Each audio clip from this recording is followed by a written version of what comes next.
Paz do Senhor, meus queridos irmãos, como estão? Que Deus abençoe a cada um de vocês. Estamos aqui mais uma vez para gravar mais um vídeo. E esse vídeo que vamos gravar vai falar sobre a matéria de hamartologia, que é o ensino sobre o pecado, ou a doutrina do pecado sobre o pecado. Mas antes de nós começar a falar, estudar, meditar, quero te convidar você a se inscrever no nosso canal. Embaixo do vídeo está escrito inscrever-se. Você clica ali, automaticamente estará escrito. Você não paga nada. É muito importante para nós. Deixe seu like, seu comentário e vamos estudar a palavra de Deus. Isaías diz que os nossos pecados separam nós de Deus. Mas o que é o pecado? O pecado, na verdade, é desobedecer a palavra de Deus. Desobedecer a palavra. Quando Adão e Eva, no jardim do Éden, eles comeram a fruta, Deus veio sobre eles com a sua justiça, ou melhor, com o seu juízo. Mas o pecado de Adão e Eva não era comer uma fruta, pois eles podiam comer todas as frutas, com exceção de uma só. Então o pecado deles é desobediência.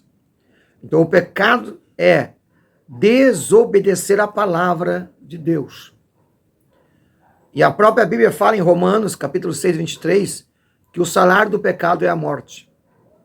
Em Romanos 3 e 23, Paulo escreveu dizendo: todos pecaram e separados da glória de Deus estão. Então é muito importante atentar para isso. Os nossos pecados nos afastam, entristecem o Espírito de Deus. Mas quem é que diz o que é pecado ou não é pecado? É a própria Bíblia. Ninguém tem o poder de dizer o que é ou não é pecado, a não ser pela própria Bíblia Sagrada. Pode ser o Papa, pastor, bispo, reverendo, quem quiser que seja, dizendo que não é ou é. O que importa é o que está na palavra de Deus. A palavra de Deus é que diz aquilo que Deus declara, sendo ou não sendo. Antes da queda de Adão e Eva no jardim, eles obedeciam à ética de Deus. A ética de Deus era: não faça, não toque, não coma. Eles não questionavam nada porque a palavra de Deus era suficiente para eles. Mas quando Satanás veio trazer para ele uma hermenêutica falida, religiosa, flexível, conveniente segundo os prazeres mundanos, Satanás disse para ele: não é bem assim que Deus falou. Vocês podem comer e não vão morrer. Após a queda do Éden, não mais se conta, não valia mais em consideração a ética de Deus, a vontade de Deus, a direção de Deus.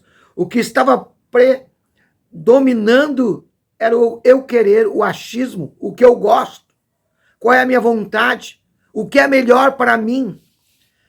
Mas não é assim que a Bíblia ensina. O próprio Senhor Jesus, no jardim de Getsêmani, antes de ele ir para a cruz, ele mesmo disse: não faça a minha vontade, mas a vontade de Deus.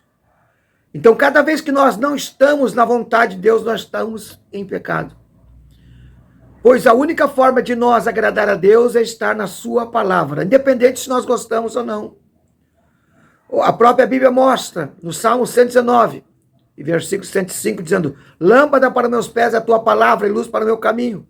Isso significa que todos os meus pensamentos, minhas atitudes, minhas decisões, elas têm que estar com compromisso com a palavra de Deus.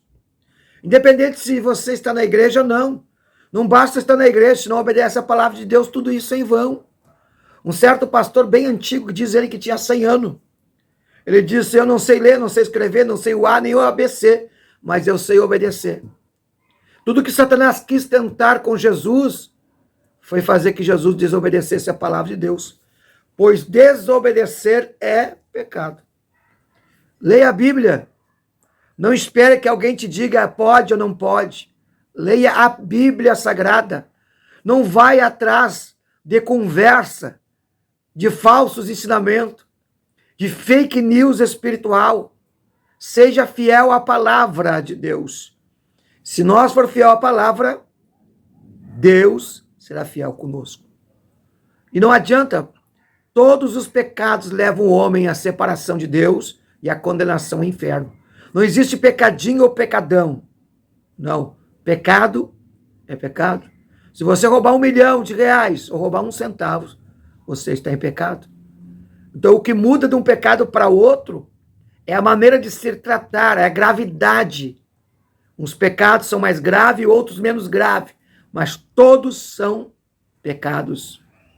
Por isso, temos que atentar. Mas a resposta de Deus para o pecado do homem é através do profeta e do próprio primo de Jesus, a qual Jesus disse que foi o maior profeta nascido de mulher, João Batista. Eis o Cordeiro de Deus, que tira o pecado do mundo. Jesus veio para tirar o pecado, porque a única coisa que vai impedir alguém de ir para o céu não é ser analfabeto, ser intelectual, rico, pobre, nada disso. O que vai impedir o homem de ir para o céu é o pecado, o tratamento do pecado. Por isso eu te aconselho neste dia a você buscar em Deus. Buscar em Deus a revelação para você não cair no laço do passarinheiro embaraçado pelo sistema flexível religioso gospel evangélico. Seja fiel à palavra. Não seja aqueles que são idólatra à placa de igreja e uma placolatria ou eclesiolatria, idolatria à placa da igreja. Seja fiel à palavra. A palavra é a verdade. A palavra liberta, a palavra cura, a palavra purifica, a palavra santifica, a palavra alimenta, a palavra é a vida, a palavra é o verbo, a palavra é Jesus. Por isso que eu e você, para escapar do pecado, precisamos estar na palavra. A palavra de Deus. Leia a Bíblia, estude, medite e pratica ela para viver. Não ande em pecado, ainda que você possa pecar, mas a Bíblia diz que se nós nos arrepender, abandonar, alcançamos misericórdia. Pois a própria Bíblia diz que o sangue de Jesus nos purifica de todos os nossos pecados. Escute, ouça o que Deus está falando por intermédio desse vídeo. Não endureça o teu coração. Se você está em pecado, se arrependa, peça perdão para Deus. Busque uma comunhão com Deus, para que você tenha seu nome escrito no livro da vida. Deus abençoe a todos e que a paz esteja convosco. Um grande abraço.